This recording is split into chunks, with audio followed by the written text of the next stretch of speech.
Our CES 2018 coverage is proudly powered by Amazon. Help support our content by going to plughitslive.com/Amazon. Hey guys, Scott here with Plug Hits Live, part of the Tech Podcast Network. We are here at CES 2018, and I've got a bunch of IoT stuff behind me. We'll find out about that in just a second, but go ahead and introduce yourself for me. Sure, thanks. Hi, I'm Colin Marshall with UMI by Phantom. Okay. UMI, and obviously an IoT device company. What are we looking at here?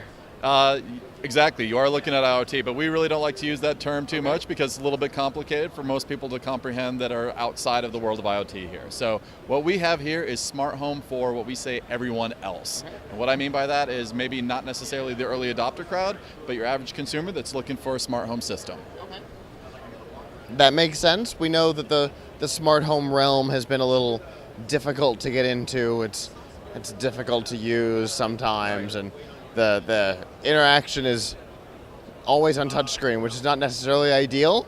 What I see in your hand here has buttons, which I like. Tell me what we're looking at. Sure, so you're exactly right. One of the elements that we wanted to make into the smart home or build into the smart home is entertainment control.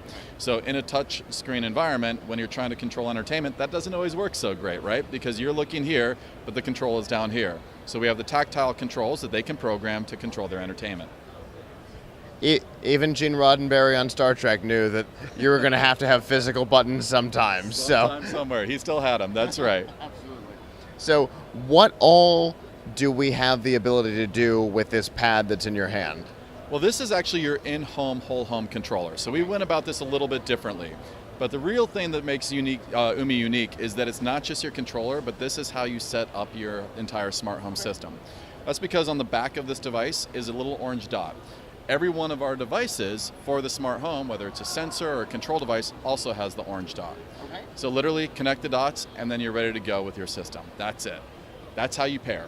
All right, so just touch the dots together and it's paired. I've got to see this. Literally connect the dots. Okay, so first I want to show you the control interface itself, all right? So we have control devices here, scenes at the top. Tap on, tap off, really simple. Okay. And then over here you have the monitoring section, right? Oh, nice. So you can monitor your home, see what's happening inside the environment, health, etc., etc. But this is actually the live demo here. So here I have one of our multi-sensors. It's a 6-in-1 sensor. Orange dot, tap them together. That's it. Done. It immediately identifies the system or the device that you're putting onto your system, registers it, and in this case you don't control a multi-sensor, so that would report the data here. But if it was a control device like a plug or a bulb or something, you have the control right here. That's it. Okay. All right, so smart home for everyone. I still have to get a little techie on it.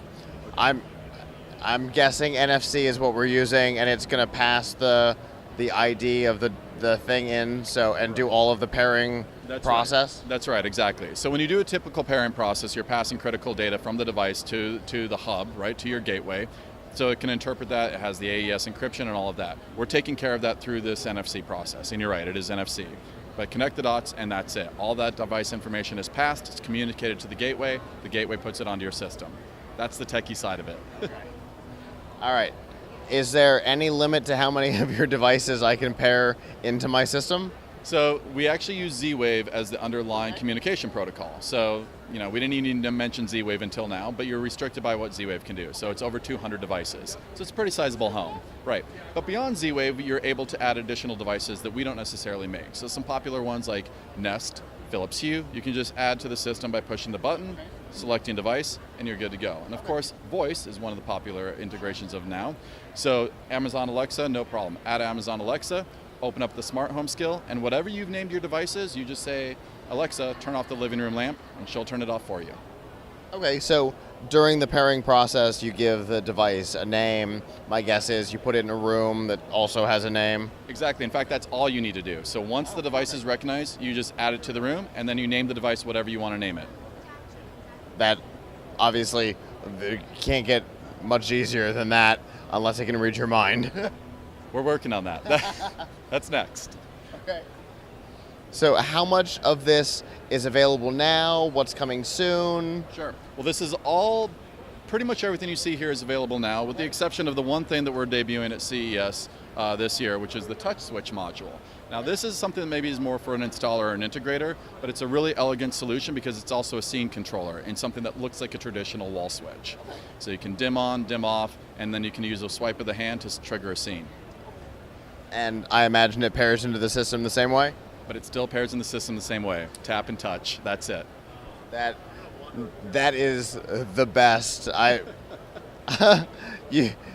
When we were walking by the booth, I saw the tablet, and I was very excited about the controller and the fact that it had buttons, and it turned out that wasn't the most exciting part of this booth. I'm really excited. What kind of price points are we looking at on this stuff? Sure. So with the Gateway, which is a super functional in and of itself, we haven't even really talked about this. So the Gateway has camera with night vision, motion, temperature, humidity. So it's like a multifunctional device in and of itself. You get the Gateway, the controller, and then 3 of our basic smart devices. So bulbs or plugs, door window sensors. That's $499. Yeah. So you get the controller and the hub and 3 devices for $499. Camera, multi-sensor, because that's all in the Gateway. That's right. That sounds like a really easy and inexpensive way to get in, because you've got other companies that sell just 3 bulbs for half of that. We like to think so, yes. Well, fantastic. If people want more information about the platform and your devices, how can they get it? Best way to do that is to come to oomi.com. That's oomi.com.